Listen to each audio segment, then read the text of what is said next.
So check it out, guys. I had to share this one with you. Not the Jeep back here, but I got a Chevy truck over there. It's a 2018. Only 60,000 miles on it, and we're putting a motor in it. But the reason we're putting a motor in it is why I'm doing this video. Let me show you. So here's the old engine. We have it up on the stand. I'm gonna take one of the valve covers off and the oil pan off because you can't see much the way it is right now. So I'm gonna take those things off and then show you what the sludge looks like.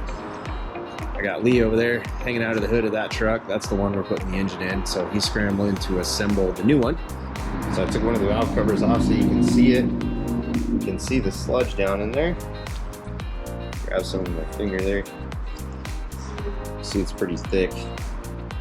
All caked on the lifters here in the spring. So this is one of the reasons it actually came in. It had a check engine light and it had some timing codes, and you can see where the timing chain area is, and you can see all that stuff caked in there. So threw a bunch of timing cam crank correlation codes and it's all clogged up in there, and it was making a bunch of noise. So this is the oil pan off the engine.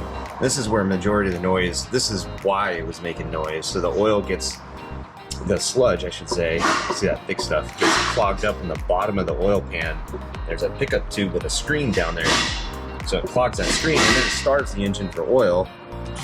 And that's what created all this mess, and that's why we need to put an engine in. So guys, you can prevent this from just changing the oil. Really, this is from lack of maintenance. So oil, as it gets older, it breaks down, the level goes lower, you get increased heat, breaks down even more, and the result is sludge inside the engine. So the main takeaway is change your oil and then avoid the costly mistake.